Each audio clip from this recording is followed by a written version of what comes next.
बिस्मिल्लाहिर्रहमानिर्रहीम, अस्सलाम वालेकुम। बिनस स्पोर्ट्स के साथ आपका मेज़बान शहज़ादा मोइन हाजिर है। पाकिस्तान सुपर लीग 9 का आगाज़ हो गया और अब आज जो है चौथा मैच है खेला जाना है। और इससे कबल अगर हम देखें तो तीनों मैचेस के हवाले से अगर हम बात कर लें तो जहां पर इस टूर्नामेंट के आगाज़ ही के साथ बड़ी मजबूत टीम तस्वुर की जा रही थी लाहौर कलंदर्स, लेकिन उन्हें अपने इफ्तिताही मैच में शिकस्त का सामना करना पड़ा इस्लामाबाद के ख़िलाफ़ है, जहाँ पर बड़ी ज़बरदस्त बैटिंग का मुजाहरा किया शादाब खान ने और उनके साथ भरपूर तौर पर साथ दिया आगा सलमान ने।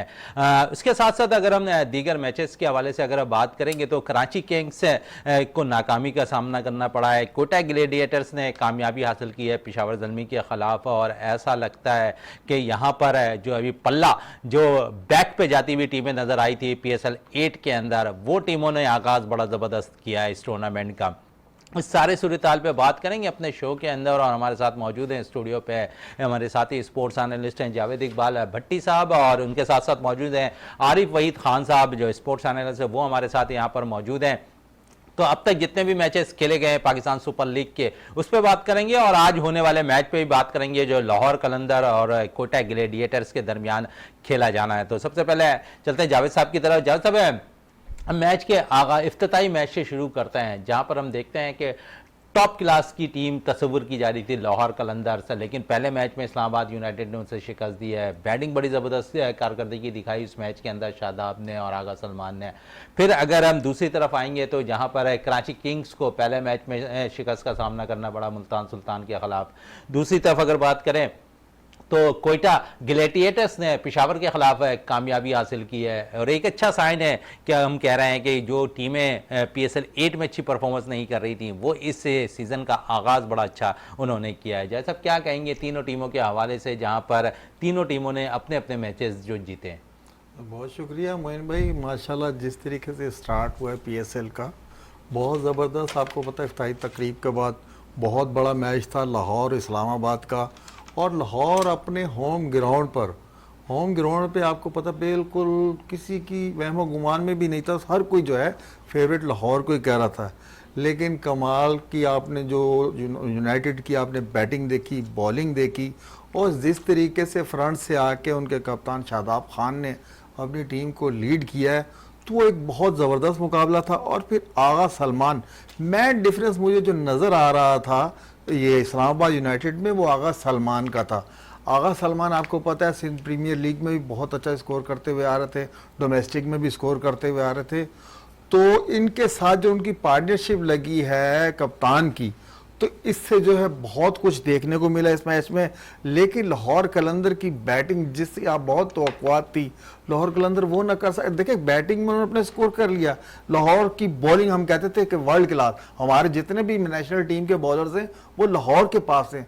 लाहौर अपने स्कोर का दिफा नहीं कर सका और बिल्कुल बहुत आसानी से मैच समझा 11 बॉलर स्पेयर थे जब इस्लामाबाद ने बिल्कुल उड़ा के रख दिया लाहौर कलंदर को। और इसी तरह देख लें, अब कराची को देख लें, कराची को इतना ज़बरदस्त मैच, कराची पे बहुत सी लोगों को उम्मीद थी कि इस दफ़ा जो कराची है एक नए जोश और जज्बे के साथ जाएगी। कप्तान चेंज कर दिया, हसन अली आ गया, यंग ब्रिगेड उसमें आपने साद बेग को भी शामिल कर दिया। लेकिन कराची की तरफ से आपको पता सिर्फ शोएब मलिक की एक रन्स करते हुए नजर आए और किसी प्लेयर ने उनका साथ नहीं दिया। आपको बहुत ज़्यादा अप्रिशिएट करना होगा शोएब मलिक की जितनी भी अच्छी इनिंग्स थी। देखें अगर आप इसको क्रिटिसाइज करें जी वो उन्होंने मैच बनाने के लिए नहीं खेला, अपना स्कोर किया, तो नहीं। देखें उसका अगर कोई साथ देता तो कराची किंग्स किसी मरहले पर जाती। 122 पे आपकी टीम जो है बिल्कुल 8 प्लेयर्स पे बुक हो गई, तो ये आपको क्रेडिट देना होगा। बहुत ज़बरदस्त मैच खेला उनके साथ। लेकिन मुल्तान सुल्तान ने आपको पता हिले, मुल्तान सुल्तान अपने होम ग्राउंड पे आपको पता शुरू दिन से ही होम ग्राउंड पे वो बिल्कुल बादशाह अपनी बारी लेते हैं। हत्ता के रिजवान को उन्होंने आउट कर लिया था, लेकिन उसके बाद पार्टनरशिप आपको पता जो लगी है, उस पार्टनरशिप ने उसकी नैया बिल्कुल पार लगा दी और मुल्तान सुल्तान ने अपने होम ग्राउंड पर और होम क्राउड के सामने बहुत ज़बरदस्त मैच जीत लिया। लेकिन वही भी थोड़ा सा इन मैचेस में आपने देखा होगा कि स्टेडियम में 30 से 40% ऐसा है कोई स्टैंड खाली भी नज़र आ रहे हैं। तो जिस तरीके से मोहसिन नकवी साहब नए चेयरमैन PCB हैं, और उन्होंने एडवर्टाइजिंग का बजट भी बढ़ा दिया है, लेकिन मुझे नजर नहीं आ रहा है कि कोई एडवर्टाइजमेंट की हो। लेकिन पब्लिक का जो रुझान है, पब्लिक की दिलचस्पी जो है वो पीएसएल में कायम और दायम है। लेकिन अभी देखें कराची में भी पीएसएल ने आना, अभी तक आप कराची की सड़कों से हम रोज आते जाते, कहीं आपको एक बैनर भी एचबीएल पीएसएल के हवाले से नजर नहीं आ रहा। टाइम बाकी है ना, एक हफ्ते तो है कम से कम है, लेकिन सजने में टाइम नहीं लगता। जावेद इकबाल भट्टी साहब है, कराची जो है शहर और रोशनियों का शहर है कराची, इसे सजने में टाइम नहीं लगता। और हमें दुआ गो हैं ये कराची सजता संवरता रहे। जिस तरह PSL 9 में हम देखेंगे कि कराची की सड़कों पर सिर्फ और सिर्फ PSL के झंडे नज़र आते हुए दिखाई देंगे। PSL का आगाज़ हो गया है। आरिफ वहीद खान साहब हमारे साथ मौजूद है। आरिफ साहब है, पहले मैच में जिस तरह कामयाबी हासिल की है इस्लामाबाद ने, फिर कोयटा ने कामयाबी हासिल की है, इस मुल्तान सुल्तान ने कामयाबी हासिल की है, इन तमाम मैचेस के अंदर हमने देखा कि तमाम ही जो पाकिस्तान के टॉप क्लास प्लेयर हैं उन्होंने परफॉर्म किया। गो के इमर्जिंग प्लेयर्स को ज़रूर चांस मिला, लेकिन कोई खातिर खा अब तक, क्योंकि अभी तो पहला मैच हुआ है सबका, लेकिन कोई खातिर खा कारकर्दगी किसी इमर्जिंग प्लेयर की नज़र नहीं आई। बहुत शुक्रिया शहजादा मोइन साहब। और ये चूँकि अभी पहला ही राउंड चल रहा है सारा, अभी टीमों ने एक एक मैच खेले हैं, तो इसके अंदर यकीनन नताइज भी आगे चलेंगे तो मुख्तलिफ नज़र आएंगे। टीमों की खिलाड़ियों की परफॉर्मेंस भी नज़र आएगी आगे। एक मैच की बुनियाद पे तो हम कुछ नहीं कर सकते, क्योंकि पिछले जितने भी PSL आप उठा के देख लें उसके अंदर शुरू में जो 5 मैच खेलने वालों में टीमों की पोजीशन कुछ और होती है, फिर अगले जो 5 मैच की जो राउंड होता है उसके अंदर टीमों की पोजीशन कुछ और होती है। तो बहरहाल ये कि लेट्स सी, देखते हैं कि आगे चल के खिलाड़ियों की क्या पोजीशन होती है। बाकी जिस तरह आपने बात की कि एमर्जिंग प्लेयर, तो एमर्जिंग प्लेयर के लिए T20 का जितना भी ये प्लेटफॉर्म है, मैं समझता हूँ कि ये चूँकि इनको टू अर्ली चांस देना होता है। बहरहाल इनको एक प्लेटफॉर्म देना, तो इनकी परफॉर्मेंस को हम ज़्यादा क्रिटिसाइज़ नहीं कर सकते, क्योंकि ये बाद दफ़ा सिचुएशन ऐसी होती है जिनको इसके अंदर खेलना होता है। तो हम तो कहते हैं कि जितने भी एमर्जिंग प्लेयर हैं ये ज़रूरी नहीं है कि T20 फॉर्मेट में फ़िट होते हैं। जैसे बहुत सारे अब जैसे यंग एमर्जिंग हैं वो अपने स्ट्राइक रेट को बेहतर, जिस तरह साद बेग की मिसाल ले लें कि वो बहुत अच्छे स्ट्राइक के रेट के साथ वो शुरू ही से खेल रहे हैं। तो इसके अंदर T20 के अंदर इनके चांसेस जो है टू अर्ली है, तो इनको मज़ीद चांसेस देने चाहिए। और इसके चांसेस की बुनियाद पे, क्योंकि हमने देखा कि पिछले PSLs के अंदर काफ़ी इमर्जिंग प्लेयर नज़र आए। अगर आप 7-8 साल में देख लें तो हम हर दफ़ा, मगर वो अगले PSL के अंदर वो चीज़ें गायब हो जाती हैं। तो हमें इमर्जिंग के वो चांस देखकर उनकी कारकर्दगी की बुनियाद पे करने के बाद उनको फिर बिल्कुल बाहर नहीं कर देना चाहिए, बल्कि उन पर काम करना चाहिए, उनकी सलाहियतों पे जो उनकी वीकनेस है। क्योंकि 2020 फॉर्मेट अलग है, उन्होंने अभी बहुत सारे फॉर्मेट में यंग ने क्रिकेट खेलनी होती है, टेस्ट क्रिकेट है, जिस तरह वनडे क्रिकेट है, तो ये सारी चीज़ें उन्होंने क्रिकेट खेलनी है। तो मैं समझता हूँ कि ये तो है कि ऐसा प्लेटफॉर्म नहीं है कि जिसकी बुनियाद के ऊपर, हमेशा से हम कहते हैं कि PSL की बुनियाद पर, हम PSL की T20 की बुनियाद के ऊपर हम किसी की कारकर्दगी को आगे ज़्यादा, यानी जांच इतने तौर पर सही नहीं सकते हैं। थोड़ी सी बात हम करेंगे कि बैटिंग ऑर्डर की भी, और सऊद शकील के हवाले से अगर हम बात कर लें, कोयटा ग्लेडिएटर्स की तरफ से ओपनिंग करने आए, रॉय के साथ उन्होंने ओपनिंग की और अच्छी पार्टनरशिप लगी दोनों की, और फिर मैच में कामयाबी हासिल की। एक मैच के अंदर उन्होंने 74 रन्स भी स्कोर किए। आप समझते हैं कि सऊद शकील ऊपर नंबर पर आके रन किया है? अब क्योंकि हमारे पास है T20 के अंदर अगर हम देखते हैं तो ओपनर्स के कोई खातिर खास जगह नज़र नहीं आ रही। काफ़ी अर्से के बाद थोड़ी सी चेंजिंग हुई, साइम अय्यूब ओपनर के तौर पर आजमाए गए, और उसके साथ साथ अगर हम देखें साहबजादा फरहान ने भी अब पहले मैच में रन कर दिया, 57 रन उन्होंने भी अपने ओपनिंग मैच में रन किए हैं। फिर सऊद शकील ने ओपन जाकर रन किए हैं। ओपनर्स के लिए भी इम्तहान होगा ये, जो मिडल ऑर्डर पर खेलते हैं वो ओपनिंग करते दिखाई दे रहा है, और फिर उन्हें मौका फराहम किया जाएगा T20 के अंदर ओपनिंग करते हुए, अगर वो ओपनर बतौर ओपनर टूर्नामेंट में रन कर रहे हैं। नहीं, सबसे पहले तो ये सऊद शकील के लिए बहुत अच्छा साइन है कि उन्होंने PSL का बहुत अच्छा स्टार्ट किया, बहुत ही अच्छा एक्स्ट्राऑर्डिनरी उन्होंने अपनी नेचर सेट की, चूँकि वो हम देखते हैं कि वो टेक्निकली बहुत साउंड प्लेयर हैं, और ये उनकी इनिंग्स बताती है कि जिस तरह ये टेक्निकल साउंड प्लेयर्स हैं वो भी T20 खेल सकते हैं, अगर वो बिल्कुल सेंसेबल क्रिकेट खेलें। मतलब फेयरलेस क्रिकेट की हम बात करते हैं तो वो केयरलेस क्रिकेट खेली जाती है, मगर उन्होंने देखा कि बहुत अच्छा उन्होंने अपने गेंदों का इस्तेमाल किया, शॉट सिलेक्शन उनकी बहुत अच्छी थी। और जैसन रॉय इन दोनों ने जो स्टार्ट किया 150 प्लस इन दोनों की स्ट्राइक रेट थी, तो जब 150 प्लस के स्ट्राइक रेट से आप खेलते हैं तो यकीनन वो टीम जीतने की तरफ चली जाती है। तो सऊद शकील की जो बैटिंग हमने देखी तो उनका शॉट सिलेक्शन बहुत अच्छा था, चूँकि पावर प्ले में बहुत अच्छा इस्तेमाल किया उन्होंने, तो इनके लिए अच्छा है कि चूँकि टेक्निकली साउंड प्लेयर के लिए पावर प्ले शुरू में बहुत अच्छा होता है, और T20 में खेलने के लिए ओपनर्स के लिए रन्स करना ज़्यादा आसान होते हैं चूँकि पावर प्ले। मगर ये कि T20 में अगर देखें कि हम टेक्निकली साउंड प्लेयर्स की हमेशा बात करते हैं, अभी आगा सलमान ने अगर देखें कि उनकी इनिंग्स देखें तो उन्होंने 200 प्लस के साथ उन्होंने ये स्कोर किया। हालांकि T20 के नहीं होते हैं, वो भी कहे जाते हैं कि टेक्निकली साउंड प्लेयर हैं, मगर 200 प्लस स्ट्राइक रेट के साथ उन्होंने अपनी टीम को इस्लामाबाद को मैच जिताया उसमें। तो यकीनन ये बात की जाती है कि जिसके अंदर टेक्निकली साउंड होना और सेंसिबल क्रिकेट खेलना भी T20 के अंदर बहुत ज़रूरी है। जिस तरह हम ये खेलते हैं कि ये जिस तरह केयरलेस क्रिकेट हो या बहुत एक्स्ट्राऑर्डिनरी पिंच हिटिंग हो, तो ये पिंच हिटिंग जो है ये इसके अंदर फेलियर के, हम हमेशा से कहते हैं कि फेलियर के चांसेस ज़्यादा होते हैं। तो अभी जो नज़र आई है सबसे ज़्यादा पॉजिटिव साइन ये आया है कि जिन लोगों ने जो टेक्निकल साउंड प्लेयर्स थे, जिन्होंने आराम से शॉट सिलेक्शन अच्छी करके गेंद का अच्छा इस्तेमाल करके रन्स उन्होंने अवेल किए, तो उनके स्ट्राइक रेट भी देखें कि बहुत अच्छा। अब शोएब मलिक की बात हो रही थी कि चूंकि इनकी इनिंग्स नज़र तो आई मैच जिता ना सके, मगर उनका भी स्ट्राइक रेट तो 150 प्लस था। लेकिन यहाँ पर तो अब्दुल साबका ऑलराउंडर अब्दुल रज़ाक उनके खिलाफ अलग ही बयान देते हुए नजर आ रहे हैं। निजी टीवी पे बैठकर वो ये कह रहे हैं कि बाकायदा तौर पर शोएब मलिक अपनी इनिंग खेलते दिखाई दिए, उन्होंने टीम के लिए नहीं खेला। देखिए वो तो उनका पॉइंट ऑफ व्यू है अब्दुल रज़ाक साहब का, कि वो किस एंगल से देखते हैं। यकीन बहुत वो भी सीनियर खिलाड़ी हैं, मगर उनकी जब इनिंग्स नज़र आती है शोएब मलिक की, अगर कोई भी खिलाड़ी एक अच्छे स्ट्राइक रेट से साथ खेलता है और अपनी सेल्फिश इनिंग्स भी खेलता है तो वो टीम के ही काम आती है। और वो चूँकि उस वक्त ग्राउंड सिचुएशन ऐसी थी, मैच की सिचुएशन ऐसी थी जहाँ पर आदमी बाद दफ़ा खिलाड़ी को बहुत ज़्यादा रुक के समझ के खेलना पड़ता है, जिसको हम कहते थे कि सेल्फिश इनिंग्स खेल रहा है। मगर सेल्फिश इनिंग्स वो होती है कि जिसके अंदर देखते अगर उनका स्ट्राइक रेट इतना ना होता और या बाकी अगर बहुत दूसरे रन्स कर रहे होते, तो मगर उनके कराची किंग्स का उस वक्त पोजीशन अच्छी नहीं थी, तो मैं समझता हूँ कि अच्छी इनिंग्स खेली। एक जानिब शोएब मलिक की बात है तो दूसरी जानिब बाबर आजम की भी थोड़ी बात कर लें। उन्होंने भी तो मैच को नहीं जीता है, 42 बॉलों पर 68 रन की बारी खेलने में कामयाब रहे, लेकिन टीम को फतह से हमकरान नहीं कर सके। जी बिल्कुल, बाबर आजम की भी ये बात की थी उन्होंने, जिस तरह उन्होंने स्टार्ट किया तो उन्होंने अपनी बारी तो पूरी खेली वहाँ पर सारा, और यकीनन साइम अयूब ने भी अच्छी एक इनिंग्स खेली, मगर फिर नीचे आने वाले जो बैट्समैन ने उसको कैरी ना कर सके। असल यही होता है कि आपके पास कितने अच्छे मैच फिनिशर हैं, आप टॉप से अगर अच्छी परफॉर्मेंस दे देते हैं जिस तरह साइम अयूब और बाबर आजम ने दी, तो उनकी परफॉर्मेंस तो बेहतर थी टीम के लिए, मगर जो नीचे आने वाले ये तो वो रन रेट को कैरी नहीं कर सके उसको, जिसकी वजह से वो उनके जो एक अच्छे नतीजे हासिल नहीं कर सके। वो जावेद साहब, तीनों मैचेस में हमने देखा कि पहले बैटिंग करने वाली टीम ने एक अच्छा स्कोर टोटल सेट किया है। आप समझते हैं विकेट अच्छी तैयार की, क्योंकि विकेटों पे हम काफ़ी बातें कर रहे थे कि ऐसी विकेटें तैयार किया जाए जहां पर शायकीन क्रिकेट को मज़ा आए मैच देखने में। बिल्कुल मोइन भाई, जो हमारी तवक्का थी उसके बिल्कुल मुताबिक ही विकेटें बनाई हैं, और आप देख रहे हैं कि स्कोर बन रहा है। पहले इनिंग में जिसने भी बैटिंग की स्कोर किया, पहले मैच में देख लें कितने सारे रन बना दिए, 200 रन बना दिए, कराची ने रन बना दिए, पेशावर उसने इस्लामाबाद ने रन बना दिए, तो रन्स तो बन रहे हैं। विकेट जो है बॉलिंग और बैटिंग दोनों को। अभी बात और सी साउथ शकील की और जैसन रॉय की।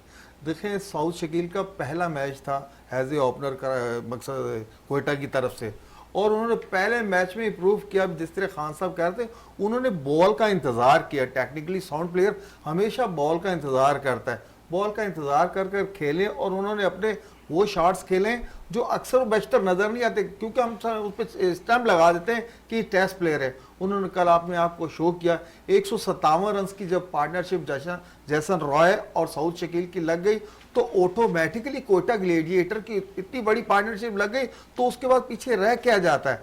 तो प्लेयर्स तो अपना काम दिखा रहे, और सबसे अच्छी बात जो है पाकिस्तान के जो प्लेयर थे, बड़े नाम थे, उन सब ने स्कोर किया। अभी तक किसी ने मायूस नहीं किया। जिस तरीके से आप शोएब मलिक को ले लें, बाबर को ले लें, शादाब को ले लें, आगा सलमान को ले लें, साउथ को ले लें, इन सब ने जो स्कोर किया, ये इसकी खूबसूरती है। अगर हमारी लीग है, हमारे प्लेयर्स अगर रन्स कर रहे हैं तो हमें खुशी होगी। आगे चलकर भी हो सकता है, जैसे अभी तो फेज शुरू हो रहा है, कम्बिनेशन बन रहे हैं। जब ये कम्बिनेशन बन जाएंगे, जब आगे टीमें चलेंगी, तो बॉलर्स भी अपनी फॉर्म बहाल करने में कोशिश कर रहे हैं। बैट्समैन भी जो नहीं है अभी फॉर्म में, वो भी फॉर्म में आ जाएंगे। और जिस तरीके से बात हो रही थी 7 बेग की, 7 बेग के साथ बैड लग हो गया कि वो आउट हो गया, नहीं तो थ्रू आउट आप देख लें, वो वर्ल्ड कप से, एशिया कप से परफॉर्मेंस देता हुआ आ रहा है लड़का, और इंशाल्लाह आगे चल के 7 बेग जो है आपको कराची किंग में परफॉर्म करता हुआ नजर आएगा। अरे भाई, कोयटा ग्लेडिएटर्स की थोड़ी सी बात कर लें। इस दफ़ा थोड़ी सी स्ट्रॉन्ग टीम नजर आ रही है, कप्तान जरूर चेंज हो गए हैं कोयटा ग्लेडिएटर्स के, और हम देखते हैं कि बॉलिंग कम्बिनेशन उनके बाद बड़ा ज़बरदस्त रहा है। अभी हालांकि पहले मैच के अंदर नहीं बॉल करने वाले सोहेल खान जो परफॉर्मेंस देते हुए नजर आए, वो खेलते नजर नहीं आए, लेकिन बॉलिंग स्ट्रेंथ बड़ी मजबूत नजर आ रही है कोयटा की। देखिए, ये पहली दफ़ा ये ऐसा है कि कोयटा ग्लेडिएटर्स की टीम जो है अपने कप्तान सरफराज के बगैर जो है रॉली यूसुफ की, तो एक अच्छी उन्होंने चेंज करने की कोशिश की। उनको ये नहीं कह सकते कप्तानी से बाहर कर दिया, उनको एक रेस्ट दिया गया, क्योंकि वो जिस लेवल के कप्तान हैं तो वो तो एक नेचुरल कप्तान है जिनकी हमेशा हम कप्तानी की बात करते हैं।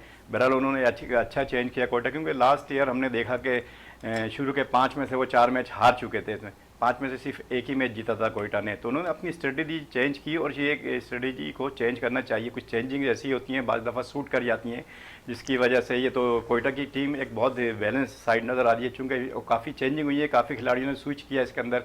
जैसे पिछली दफ़ा इफ्तिखार थे, दूसरे खिलाड़ी थे, तो वो भी अब नज़र नहीं आ रहे इस टीम के अंदर। मगर चूँकि ये है, और कल हमने देखा कि रॉली यूसुफ के होते हुए जिस तरह सरफराज भी बैकअप कर रहे थे रॉली यूसुफ को, ये एक अच्छे कप्तान की निशानी होती है कि वो अपने कप्तान को बैकअप कर रहा है। तो सरफराज ने भी जिस तरह कल हमने देखा कि वो बैकअप करते नज़र आए अपने खिलाड़ियों को सारा उसके अंदर, तो एक अच्छा कॉम्बिनेशन है। और आगे जाके हम देखेंगे, चूंकि अब पहला मैच है। मोहम्मद आमिर ने बड़ा रोल अदा किया कल की जीत। कल मोहम्मद आमिर ने बहुत अच्छी बॉलिंग की। अबरार ने देखेंगे 2 विकेट लिए, बहुत अच्छी 4 ओवर में 29 रन दिए। तो एक अच्छा उनको, चूंकि एक बैलेंस साइड नजर आ रही है, कहेंगे बॉलिंग के अंदर भी और ऑलराउंडर भी नजर आते हैं और उसके अंदर भी। तो ये चूंकि पहले चले, और शुरू में जब पीएसएल के जब 2-3 मैच होते तो उसमें टीमों को जेल होने में आपस में थोड़ा सा टाइम लगता है। चलें, आपने इब्रार की बात कर ली, थोड़ी सी बात अमाद वसीम की भी कर लें। बड़ी ज़बरदस्त पहले मैच में बॉलिंग की, गो के विकेट नहीं मिली, 33 रन उन्होंने दिए हैं पहले मैच के अंदर, लेकिन वहाँ बॉलिंग अच्छी की है। और जिस नंबर पर वो बॉलिंग करने आए थे, पाकिस्तान को अशद ज़रूरत होती है पाकिस्तानी टीम को भी उस दौरान अच्छे बॉलर्स की। आप समझते हैं अमाद वसीम ने बहुत जल्दबाजी कर ली रिटायरमेंट लेने में? देखिए, उसके पीछे अमाद वसीम ने जो रिटायरमेंट ली, उसके पीछे जो भी बैकग्राउंड है, उसका भी जो भी उनकी स्ट्रेटजी है, तो वो उनका, मगर वो हमेशा से परफॉर्म करते रहे हैं। और पाकिस्तान के वो चंद प्लेयर्स में से ऐसे हैं जो T20 क्रिकेट को फॉर्मेट को बहुत ज़्यादा सूट करते हैं, जिस तरह उनकी बॉलिंग है, जिस तरह उनकी बैटिंग है। तो जो एक T20 फॉर्मेट का ये होता है कि आप एक अच्छे ऑलराउंडर हैं, तो वो बहुत, मैं समझता हूँ कि T20 के लिए बहुत ही अच्छे प्लेयर, सूटेबल प्लेयर्स हैं वहाँ पर। तो यकीनन उन्होंने थोड़ी सी जो भी उनकी था उसमें उन्होंने कलिया भी, इनकी बहुत ज़्यादा क्रिकेट बाकी है और उनको आगे मज़ीद क्रिकेट खेलनी है। चूँकि हमारे खिलाड़ियों का लीगों की जो मसरूफियात हैं वो भी इतनी ज़्यादा हो गई हैं कि लीगों की वजह से वो बहुत ज़्यादा प्रेफर लीगों को भी करने लगे हैं, जिसका हमने पहले भी देखा कि हारिस रऊफ ने भी टेस्ट के लिए मना कर दिया था सारा चीज़ें। तो ये चीज़ें तो जो बोर्ड की मैनेजमेंट है उनको देखना चाहिए कि हमारा जो भी एसेट्स हो उसको ज़ाया नहीं होनी चाहिए सारा ये। बिल्कुल जज साहब है, क्योंकि इन्होंने हारिस रऊफ का भी नाम ले लिया। अगर हम देखें तो हारिस रऊफ के लिए ये पाकिस्तान सुपर लीग बड़ा इंपॉर्टेंट किरदार अदा करेगा आगे के लिए उनके कैरियर के हवाले से।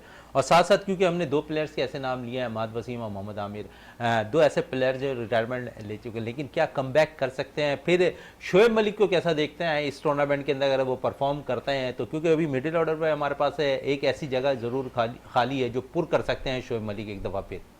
बिल्कुल मोइन भाई, देखिए मिडिल ऑर्डर में तो आपको पता है हम स्ट्रगल ही करते आ रहे हैं जब से ये आसिफ वगैरह गए हैं। जो भी हम नंबर 6 नंबर पर ला रहे हो प्लेयर, किसी ने भी परफॉर्म नहीं करके दिया। और मोहम्मद आमिर और अमाद वसीम, देखें मोहम्मद आमिर ने भी रिटायरमेंट का ऐलान कर दिया, अमाद ने भी कर दिया। वो जो भी वजूहात थी, जाहिर है किसी के बोर्ड से मामलात होते हैं, किसी के कोच से, किसी के चेयरमैन से, वो उनके अपने मसाले। लेकिन ये कि नज़र आ रहा है उनकी क्रिकेट है, अगर वो वापस रिटायरमेंट लेते हैं, डोमेस्टिक खेलते हैं और जिस तरीके से परफॉर्म कर रहे हैं, अभी जब PSL में परफॉर्म कर रहे हैं, बहुत ज़बरदस्त डेथ ओवर ने अमाद ने बॉलिंग की, जबकि वो रन्स का फ्लो लगा हुआ था, उन्होंने ही आके रोक दिया वो रन्स का फ्लो। तो मैं ये समझ रहा हूँ कि इनकी क्रिकेट बाकी है, लेकिन बेहतर वही जान सकते हैं या पाकिस्तान क्रिकेट बोर्ड जानता है जो भी वजूहात थी उनकी ना खेलने की। अब हारिस पे आते हैं, हारिस के लिए ये HBL PSL नहायत ही अहम है। ये जो 9वां PSL बहुत ही अहम है क्योंकि उनका कॉन्ट्रैक्ट भी ख़त्म हो गया। और फिर जब लाहौर कलंदर का पहला मैच था उसमें हारिस रऊफ बिल्कुल बुझे बुझे नज़र आ रहे थे और पहले तो नज़र ही नहीं आ रहा था कि आया कि वो मैच में है या नहीं। और जिस आपको पता है आपको उनको 8वां 9वां 10वां ओवर दिया गया है, उस ओवर में जाके उसे आजमाया और फिर आपको पता है कि उनको आते ही आड़े हाथों से जिस तरीके से शादाब ने और आगा सलमान ने खेला है, लग नहीं रहा था कि हारिस रऊफ के लिए ये PSL का जो स्टार्ट है वो कोई बहुत ही अच्छा हो। तकरीबन कहें कि बहुत ही बैड स्टार्ट था हारिस रऊफ का। जो क्लेवर है उस बॉलर का, जिस तरीके से वो बॉलिंग करता आया है, और जैसे उनका सेंट्रल कॉन्ट्रैक्ट भी खत्म कर दिया पाकिस्तान क्रिकेट बोर्ड ने और उसके बाद उनकी परफॉर्मेंस भी, ये जो PSL 9 है ये हारिस रऊफ के कैरियर का फैसला करेगी, आया कि वो पाकिस्तान टीम का हिस्सा वर्ल्ड कप में होते हुए नजर आ रहे हैं या नहीं। चले नज़र आ रहा है या नहीं है? अरे भाई जिस तरह ये कह रहे हैं कि पीएसएल का हिस्सा नज़र आ रहे हैं नहीं आ रहे हैं, हारिस रऊफ है, लेकिन दूसरी तरफ अगर हम देखें तो बाबर आजम ने जो है पाकिस्तान सुपर लीग के लिए एक तारीख रकम कर दी है। 3000 से ज़ायद रन स्कोर करने वाले पहले बैटर बन गए हैं। दूसरे नंबर अगर हम देखें तो फ़खर जमान है। आप समझिए बाबर ने प्रॉपर रन किया है T20 के अंदर, लेकिन उस पर आवाज़ें आज भी उन पर जो है तनकीद होती दिखाई देती है कि वो T20 के प्लेयर नहीं है। देखिए, बाबर पे जो लोग क्रिटिसाइज़ करते हैं as a batsman, as a captain तो हम लोग भी काफ़ी क्रिटिसाइज़ करते रहे हैं कि जो उनकी जो लूपहोल से जो खामियां थी जो जिनको उन्होंने ओवरकम करना था। मगर ये कि एज ए बैट्समैन अगर उसको क्रिटिसाइज़ करते हो, ये तो पाकिस्तान का एक बहुत बड़ा एसेट्स है बाबर आजम, जो तमाम मतलब बहुत कम बैट्समैन ऐसे हैं जो तमाम फॉर्मेट को बहुत अच्छी तरीके से फिल कर रहे हैं, तो उनमें से बाबर आजम यकीनन टॉप के ऊपर होंगे। तो वो अब देखें कि T20 फॉर्मेट में उन्होंने अपने आप को किस तरीके से एडजस्ट किया, और लास्ट ईयर भी देखें कि किस स्ट्राइक रेट से खेलते रहे, किस रन में, तो अब वो सबसे ज़्यादा रन बनाने वाले खिलाड़ी हैं। और जितने भी उन्होंने PSL खेले हैं उनकी इंडिविजुअली कारकर्दगी देखें, भले टीम की कारकर्दगी कुछ भी हो, मगर उनकी इंफरादी परफॉर्मेंस जो है बहुत ज़्यादा उन्होंने। अब हमें चूँकि आगे की तरफ जानी चाहिए, जिस तरह जावेद भाई बात कर रहे थे, जिस तरह आपने सवाल भी किया था पिछली दफ़ा कि इमाद विसम की बात की, आपने शोएब मलिक की बात की, हारिस, तो मैं समझता हूँ कि अब हमें इन खिलाड़ियों पे नहीं जाना चाहिए, चूँकि PSL की कारकर्दगी कोई ऐसी नहीं होती। PSL की क्रिकेट का जो लेकिन एक्सपीरियंस तो है, बड़ा इवेंट खेलने जा रहे हैं आरिफ साहब है, वर्ल्ड कप खेलने जाएंगे, वहां पर शोएब मलिक की तो जरूरत पड़ सकती है, जरूरत पड़ सकती है, मगर अगर हम इन खिलाड़ियों पे जा रहे हैं तो इसका मतलब है कि हमारी क्रिकेट पीछे की तरफ जा रही है। हमें हमने आजमाए ने इफ्तिखार को अपनाया, मुकम्मल नाकाम नजर आए। आजम खान ने हमने मौका फराहम किया, लेकिन हमारे पास कोई पंच हिटर अभी हमारे पास 5-6 नंबर पर हमें कोई ऐसा नहीं मिल रहा कि जिसपे हम इनिसार कर सके कि लंबी हिटें मारता दिखाई। ये हमारी बदकिस्मती कह लें या हमारी मैनेजमेंट का फेलियर कह लें कि हम इनका बैकअप तैयार नहीं कर पाए। बजाय इसके कि हम यंगस्टर को ज़्यादा से ज़्यादा चांस देके प्रमोट करते हैं और उनको तैयार करते, हम दोबारा उन्हीं खिलाड़ियों पर जाके रिलाई करते हैं। वो खिलाड़ी ऐसे होते हैं कि कभी परफॉर्म करते हैं, कभी नहीं करते। तो अगर हमें अपनी क्रिकेट को आगे लेके आना है तो हमें नए खिलाड़ी को, जिस तरह साइम आईबीयू में उनको चांसेस मिले, प्रमोट किया, तो उन्होंने अपने आप को एडजस्ट किया और वो इस लेवल पर आ गए हैं जहाँ पाकिस्तानी क्रिकेट को बहुत ज़्यादा अच्छा सर्व कर सकते हैं। और यकीनन पाकिस्तान की जो क्रिकेट बैटिंग लाइनअप है उसके अंदर हमेशा से बाबर आजम पे बहुत ज़्यादा प्रेशर रहा है, क्योंकि उनको बाबर आजम को जो है प्रॉपर तरीके से जो उनको सामने से स्ट्राइक देने वाला कोई बैट्समैन नहीं था, जिसकी वजह से हमेशा बाबर आजम पे प्रेशर रहा है। मगर अब जब देखेंगे साइब एन्यू पे साथ जब वो खेलते हुए नजर आए तो यकीनन उन पे प्रेशर कम होगा। तो आज अब समझते हैं कि बाबर आजम के सामने कोई ऐसा खिलाड़ी है जो बाबर आजम के प्रेशर को कम कर सकता है। तो इस तरह अगर हमें दूसरे खिलाड़ी को, अच्छे खिलाड़ियों को अगर हम उनके अल्टरनेट तैयार करें, तो जो हमारे जो बड़े खिलाड़ी हैं जिनसे हम बहुत ज़्यादा परफॉर्मेंस की तवक्को रखते हैं, तो उन पर बहुत ज़्यादा उन पर प्रेशर कम हो सकता है। प्रेशर कम होगा तो यकीनन वो पाकिस्तान के लिए ज़्यादा अच्छी परफॉर्मेंस करेंगे, ज़्यादा अच्छी परफॉर्मेंस करेंगे। बात हो रही थी नए खिलाड़ियों की, जावेद साहब है, तो हम एक नाम है मोहम्मद हारिस का भी भूल गए, जिन्हें यकीनन अच्छे विकेट कीपर बैटर्स के तौर पर T20 फॉर्मेट को अच्छी तरह जानते हैं, अच्छे लंबे शॉट्स खेलते हैं। आप समझते हैं ये भी PSL उनके लिए बड़ा इंपॉर्टेंट है? बिल्कुल मोइन भाई, ये तमाम यंगस्टर हैं जिनका आप नाम ले रहे हैं, हारिस भी उनमें शामिल है। इनके लिए भी आपको पता आगे वर्ल्ड कप आ रहा है। सबका एम जो है, जितने भी ये नए प्लेयर्स हैं, इनका एम आगे वर्ल्ड कप खेलना है। आप परफॉर्म करें, इसमें PSL में परफॉर्म करें तो आ जाए, नंबर्स तो आपके पास हैं ही खाली। लेकिन जिनको आप चांस दे चुके, जिन्होंने उस चांस से फ़ायदा नहीं उठाया, वो भी इस टूर्नामेंट में खेल रहे हैं। हो सकता है उनकी फॉर्म लग जाए, उनकी दोबारा फॉर्म लग जाए, नए प्लेयर में आजम खान की लग जाए, वो भी प्लेयर्स हैं, उन्हीं में हारिस की लग जाए। तो मैं ये देख रहा हूँ इस PSL में सबसे ज़्यादा जो है आपको आपकी आगे ले जाने के लिए 2024 की 9 जो है आपकी परफॉर्मेंस फैसला करेगी कि आप कहां।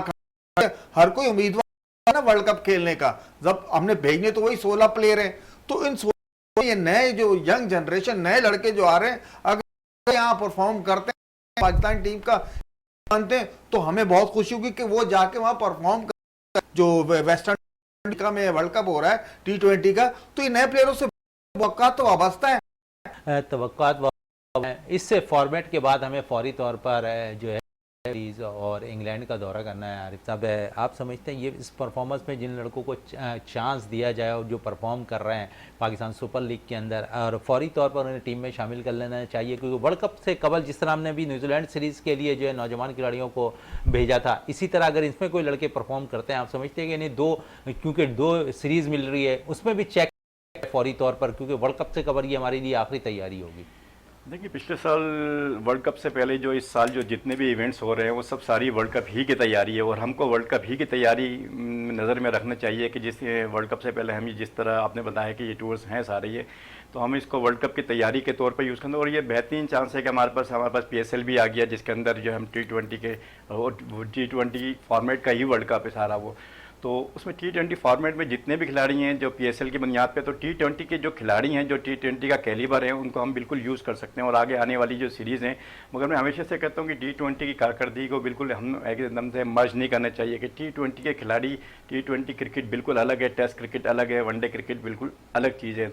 हम T20 की बुनियाद पर अगर से टेस्ट मैचों में और वनडे में सेलेक्ट करेंगे तो फिर यहाँ आके हमारा जो है कम्बिनेशन ख़राब हो जाता है। तो चूँकि हमारा वर्ल्ड कप है तो इसमें T20 की जो कारकर्दगी है, जो भी PSL के अंदर जो अच्छे कारकर्दगी देते हैं नज़र आए हैं, और फिर उनका इम्पैक्ट अच्छा नज़र आना चाहिए। और सबको पता है कि किसके अंदर क्या टैलेंट है, वहाँ पर हम अपने टैलेंट को कम्बिनेशन को किस तरीके से बना सकते हैं। जिस तरह ये की बात विकेट कीपर ये टैलेंट है, मगर ये देखेंगे डर है, जहाँ पिंच हिटिंग का रोल आएगा तो वहाँ उनको यकीनन यूज़ कर सकते हैं। मगर ये पिंच हिटिंग का भी जो फेलियर्स होता है वो ज़्यादातर, मैं हमेशा से कहता हूँ कि ये ज़्यादातर ज़्यादा नहीं हो जाना चाहिए। जैसे ही पंच हिटर आया 2 बॉलें के लिए, अगर 2 छक्के भी मार दिए तो आउट हो गए। आपके कहने का मकसद ये साउथ शकील टेक्निक के साथ आपने उस पर कि वो टेस्ट प्लेयर है, लेकिन उसने प्रूव कर दिया है T20 खिलाते हैं, मैं खेल कर दे रहा हूँ। उसने 74 रन कर दिए हैं, वही कोयटा के काम आया, और रॉय के साथ 157 रन की पार्टनरशिप। तो मकसद इस महारत को, ये महारत और टेक्निक को क्रीज पर खड़ा होने की, बैट बॉल का इंतजार करने की, ना कि बिल्कुल आप जाके वहां बल्ले। अभी आपने बात की थी बाबर आजम की और साइम अयूब की। देखिए बाबर से जैसे साइम के पार्टनरशिप लगाई, बिल्कुल प्रेशर हटा है, बाबर अपना शॉट शुरू हो गया था खेलने के लिए, स्ट्राइक रेट बाबर का था। तो ये चाहिए कि जिसकी टेक्निक अच्छी हो उन्हें बिल्कुल टीम में लाया जाए आरिफ साहब। लेकिन इस वक्त ब्रेकिंग यही है कि जो लाहौर कलंदर्स और कोयटा ग्लैडिएटर्स के दरमियान मैच खेला जाना है, उसके लिए टॉस है। लाहौर कलंदर्स ने आज का टॉस, और इस टीम के अंदर एक हुई है, डेविड वेजे को जो है आराम दिया गया, उनके कुछ तकलीफ है जिससे दीगर खिलाड़ियों को मौका दिया गया इस मैच के। तो कलंदर अब टॉस जीत कर रही है, क्या कहेंगे आरिफ साहब?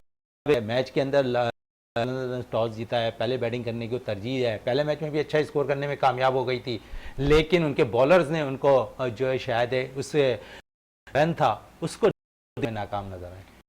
देखिए, एक तो ये कि ये PSL 9 का ये पहला मैच रहा है जहाँ पर किसी टॉस जीत कर पहले बैटिंग को तरजीह दी है। इसलिए जो हमारे जो 3 मैच हैं उसमें जिसने भी टॉस जीता उसने हमेशा फील्डिंग को तरजीह दी, और बजाय इसके कोई का इसके सीने रिस्क नहीं लगा, जिसकी बहुत सारी जो हो सकता है कि डू फैक्टर वहाँ पर पिचों का भी होता था। तो हम ये देखते हैं कि ये अच्छे जिसके अंदर टॉस जीत के जो है लाहौर कलंदर जो है बैटिंग कर रहा है, इनकी बैटिंग की स्ट्रेंथ जो है बहुत ज़्यादा स्ट्रेंथ के ही ऊपर, और लाहौर कलंदर जिस तरह शाहीन अफरीदी टीम को रन कर रहे हैं, और पहले PSL देखे जो 2 PSL वो लाहौर जीत चुके हैं, तो इनकी टीम का कम्बिनेशन इस वक्त बहुत अच्छा, बहुत अच्छी जेल हुई है। और शाहीन अफरीदी को जिस तरह हम कहा जा रहा है कि ये मुस्तकबिल के लिए कप्तान कहा जा रहा है, तो उनके लिए भी बेहतरीन चांस है कि वो अपनी कप्तान इस PSL के अंदर प्रूफ करने की कोशिश करें। तो बहुत अच्छा बैलेंस चले बैलेंस तो नजर आ रही है, लेकिन एक इजाफा लाहौर कलंदर देख रहे हैं नौजवान जलात खान का, बड़ी मैच में बॉलिंग की है उन्होंने, क्या समझते हैं मुस्तकबिल कैसा देख रहे हैं? नहीं, जलात खान ने बहुत अच्छी की नजर आई उसके अंदर, ये इस तरह के जो सिलोवन भी बड़ा जबरदस्त कर रहे हैं वो जी, इस तरह के जितने भी आता है टैलेंट आता है तो इसको यकीनन अपना अच्छा इम्पैक्ट छोड़ता है, मगर इनको फिर इसके बाद पॉलिश करना हमारी मैनेजमेंट का काम है कि हम इसको किस तरह में यूज़ करते हैं। जितने भी टैलेंट नज़र आते हैं तो सारे टैलेंटेड प्लेयर्स को ऊपर तक पहुंचाना और उनको पॉलिश करना और नेशनल टीम तक खिलाना, उनको राइट जगह पे खिलाना, राइट खिलाना, उसका ये सब हमारी जिम्मेदारी है। तो ये चीज़ें हमारे को कई नज़र आते हैं, चूँकि पाकिस्तान एक बड़ा जरखेज है टैलेंटेड के मामले में, रॉ मटेरियल यहाँ पर बहुत ज़्यादा है।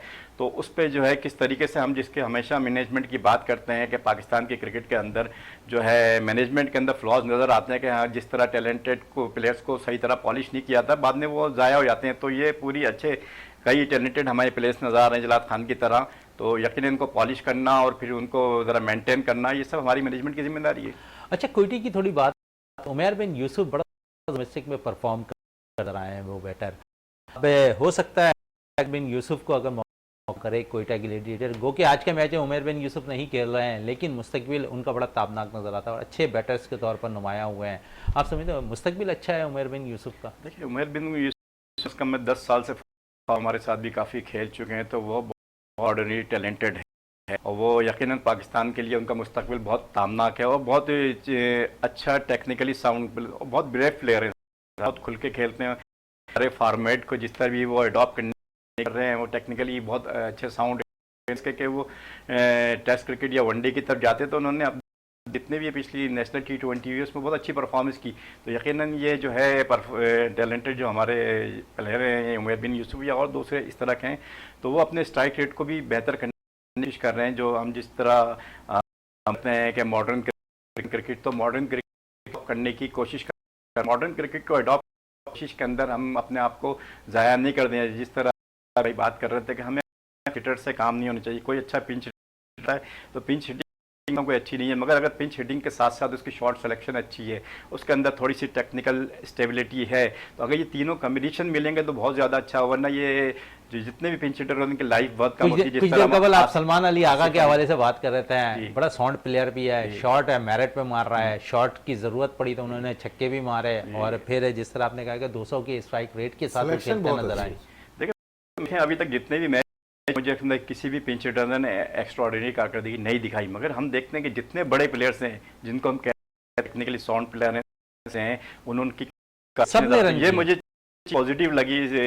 अंदर के जितने बड़े खिलाड़ी हैं वो अपने स्ट्राइक रेट के साथ शादाब सलमान है जो प्लेयर है जी, शादाब पिंच हिटिंग कर रहे, शादाब ने अच्छे एक्स्ट्रा ऑर्डिनरी बैटिंग की कप्तानी के लिए और मलिक बाबर रन किया है एक प्लेयर्स के और वाले से जावेद साहब से बड़ा फॉलो किया है। लीग जो मुनक्किद हुई थी उसमें उमर अमीन बहुत कारकर्दगी इस लीग के अंदर, तो जावेद साहब उमर अमीन के हवाले से क्या कहेंगे जो कोयटा ग्लैडिएटर्स की टीम के रुकन है? बिल्कुल मोइन भाई, मैं खुद हैरान हूँ उमर बिन यूसुफ और उमर अमीन, ये दोनों जो है ना, दोनों प्लेयर जो है ना, ये किसी उसमें नहीं आ रहे, जबकि इनको चांस देना चाहिए था, इनका बनता था। जिस तरीके से इनकी फॉर्म लगी हुई थी, आपको पता उमर अमीन ने पिछले 100 भी करके आ रहा है, नेशनल T20 में भी 100 की है और कैप्टनसी बहुत अच्छी कर रहा था। लेकिन हो सकता है कि कॉम्बिनेशन जिस तरीके से कोयटा ग्लैडिएटर का बन चुका है और पहला मैच जीतने के बाद आपको पता है कि वो 11 चेंज नहीं करते, अनचेंज ही जाते हैं। और लाहौर कलंदर से जो आज मैच होने जा रहा है वो बहुत ज़बरदस्त मैच होगा। और ये अभी खान साहब बात करते, टॉस जीतकर पहले बैटिंग कर रहा है लाहौर कलंदर, उनको अपने का हाल उस दिन उन्होंने देख लिया ये इस्लामाबाद यूनाइटेड, तो हो सकता है कोई नई स्ट्रेटजी के साथ जा रहे हो कि स्कोर बोर्ड पे स्कोर लगा दें, सेकंड बैटिंग आए उस टीम को जो हम शुरू से अपना बिल्कुल उसको दबा के हमारे बॉलर उनके साथ जाएं, तो यही उनके जहन में कि जितना ज्यादा स्कोर बोर्ड पे स्कोर करते हैं और कोटा दबाव में लाएं तो इनके बॉलर्स का यही होगा। नहीं तो समझ में नहीं आ रही, क्योंकि चेस पे जो जा रही है टीम वो जो है जीत रही है। थोड़ी सी बात रिजवान की हमने नहीं की है, मोहम्मद रिजवान के हवाले से भी कर लें। आरिफ खान साहब है, बड़ी अच्छी उन्होंने एक निजी टीवी पे गुफ्तगू करते हुए जो किंग्स वालों ने नहीं कभी गिला नहीं किया, उस पे फोकस रखा। आज वो कप्तान बनकर जो है बाकायदा तौर पर गए हैं मुल्तान सुल्तान के, और अगर हम देखें तो दूसरी तरफ है कराची किंग के कप्तान है शान मसूद चले गए हैं। दोनों के कम्बिनेशन बड़ा अच्छा था, दोनों मुल्तान सुल्तान की नुमाइंदगी भी माजी में करते रहे। देखिए, मैं हमेशा ऐसे यंग टैलेंटेड जितने भी यंग जनरेशन होती है यही कहता हूँ कि कभी जो परफॉर्मेंस है, आपका टैलेंट है, आपके कोई इस टैलेंट को दबा नहीं सकता। जिस तरह उन्होंने कहा कि मुझे कराची किंग्स ने मुझे भरपूर मौके नहीं दिए, मगर उनकी परफॉर्मेंस देख लेंगे साल 2 साल से कौमी टीम के साथ कैसी रही है, और वो अपनी परफॉर्मेंस की बेस के पर ही आज वो कप्तान बने हुए हैं। और यकीनन वो उनकी कप्तानी, उनकी जितनी भी आप परफॉर्मेंस देखें तो परफॉर्मेंस उनकी बिल्कुल एवरेज रहती है सारी। ये नहीं कि बहुत ज़्यादा पीक पे चली गई, बहुत ज़्यादा नीचे चली गई, वो अपनी परफॉर्मेंस को बहुत अच्छा मेंटेन करते हैं।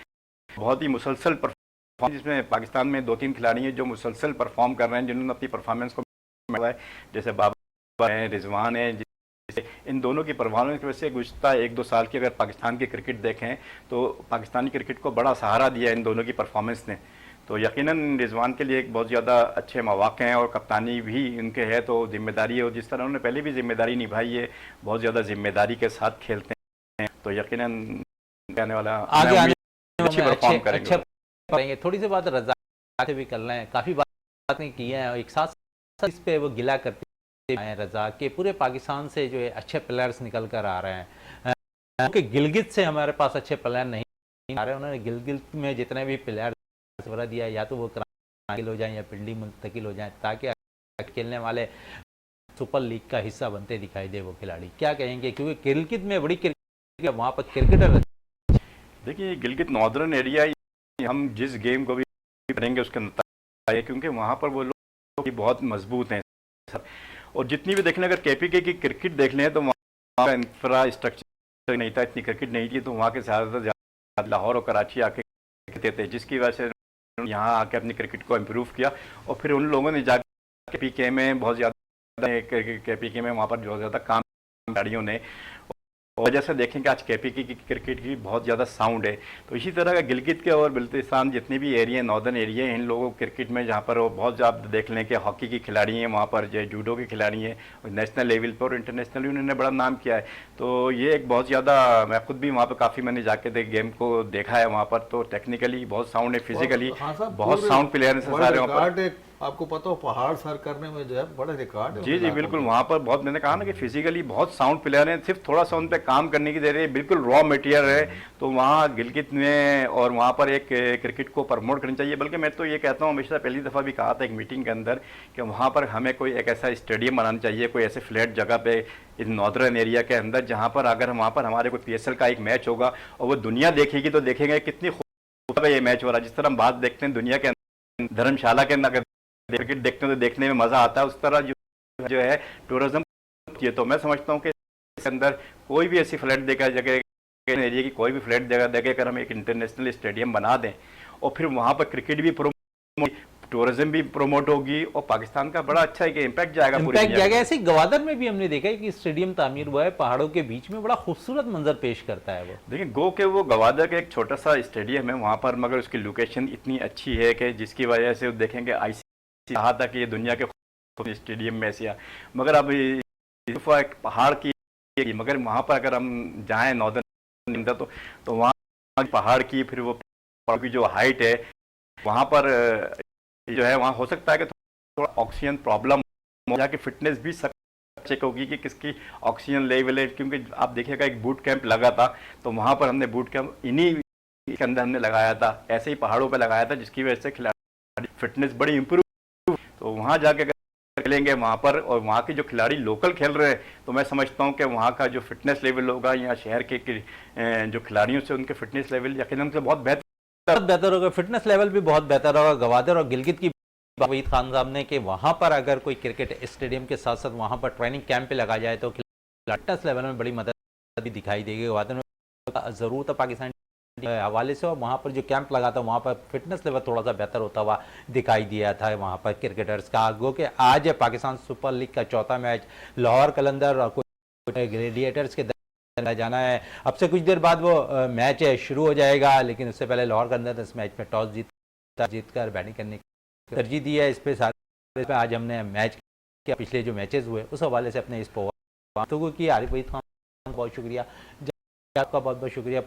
इख्तिताम करते हैं इस दुआ के साथ कि पाकिस्तान में खेल और खिलाड़ी तरक्की करते रहें और पाकिस्तान का सब जिलाली परचम दुनिया भर में रोशन रहे। इसी के साथ अपने मेज़बान शहजादा मोइन को इजाज़त दें। पाकिस्तान जिंदाबाद।